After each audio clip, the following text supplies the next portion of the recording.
Oh no, there's a bully which will torture Thomas.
Thomas and the Tank Engine Bully. Thomas was working on the stone. He likes doing this when he noticed the trucks looking glum. We got an old bugging engine coming to this railway to haunt us, they said. What sort of engine? Asked Thomas. He's a tank engine. And his name is Gobbo. One of the worst engines you wouldn't want to make friends with. Till it came up. I know that engine, said Tilly. Gobbo was wanting this railway all to himself. Like the truck said, you wouldn't want to meet him. I'd like to meet him, but I don't make friends with him. That's never said from me. Thomas was coupled up to his trucks of stone, and was on his way when he saw the new tank engine. That must be Gobbo, he thought. I'd best avoid him. There was a line that goes to the docks. It was just over the hills.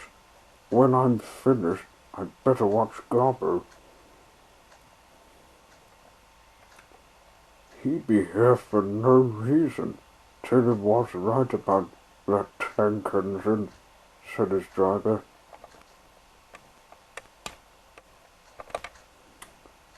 Having finished with the stone, he went to the common to meet Percy, but to his shock, he got stopped from Gobbo.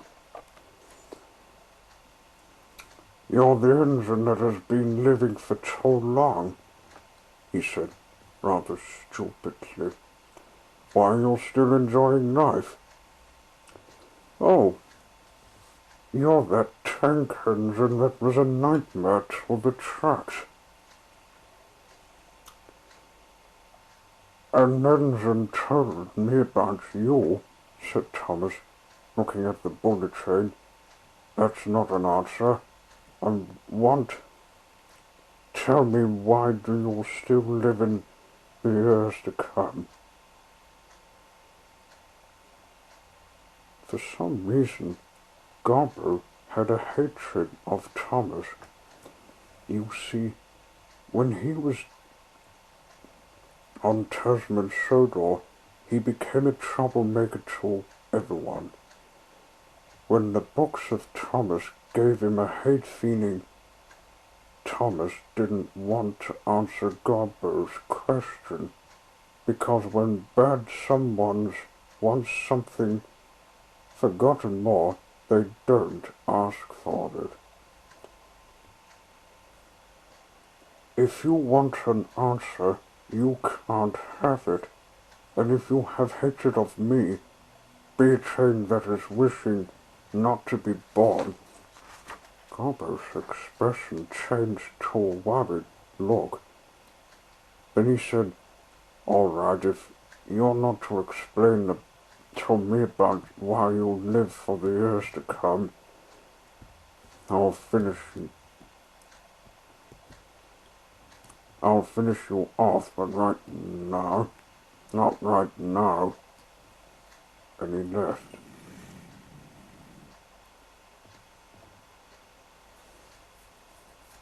Now sit to it. Thomas went to the common and found Percy and Teddy talking.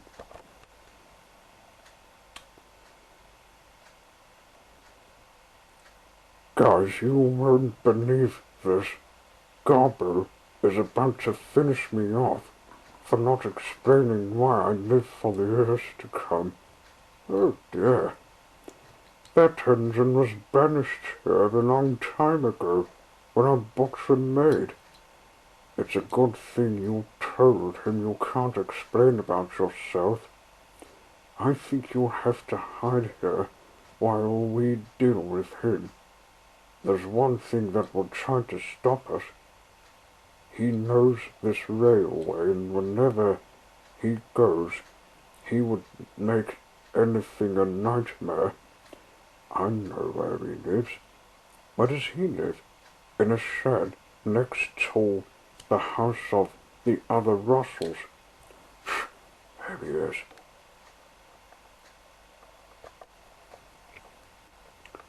I think we'd better stick together. If I rest here, he would finish me off easily. The only way to get rid of him is take whoever is driving him. I'll use my magic smoke.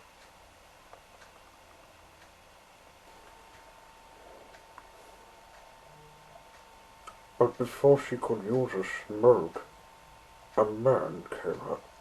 Hello, you must be Teddy, Thomas and Percy. I'm sorry, I had to drive him. I've been driving him for years, with unhappy feelings. Hello, sir. Did you sneak away from him? Yes, I did. I'd better tell you about his lifetime. He told them about how he bought Garbo when he didn't know he was an engine with hatred.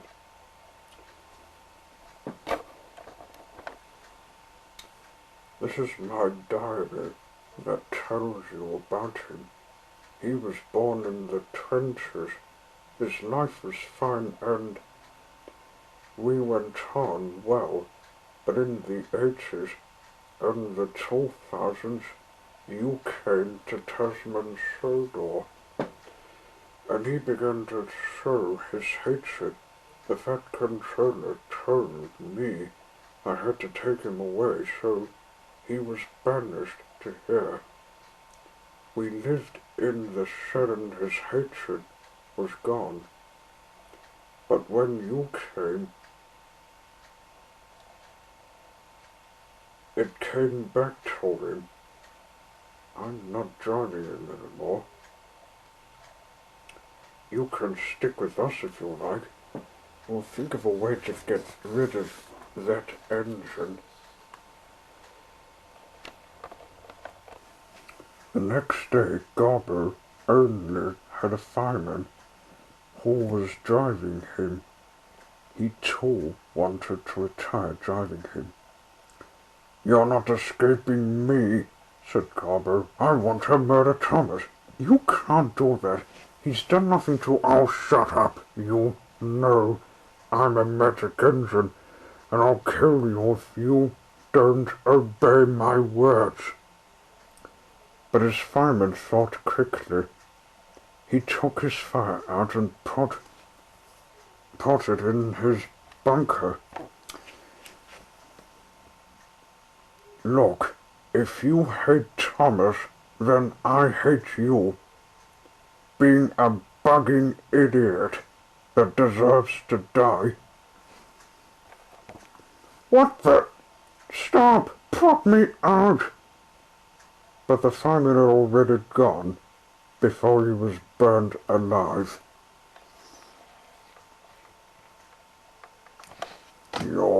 So we'll be killed after you're burned alive, said a voice.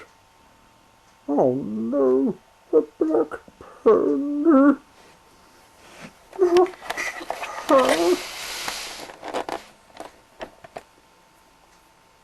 Call me Nightmare Moon. I've put a dark spell in you, so you'll be dead and forgotten. She vanished. She vanished. Garbo's body was melted. His voice was never heard again. Well done, Greg. That will teach him. We'll drive a better engine now, Finn. Thomas was pleased. His body was melted. He and his friends took Garbo's course to the engine shop, which was near there, to buy a new engine. I told his driver to tell the fireman to make an unexpected trap so the crew can drive another engine in peace. He told his friends as they went to the engine shop to get another engine. He won't bother anyone now he's dead, chuckled Percy. I did tell him one day things won't care for him, and he's asked for it, Tilly chuckled too. No more bullet trains,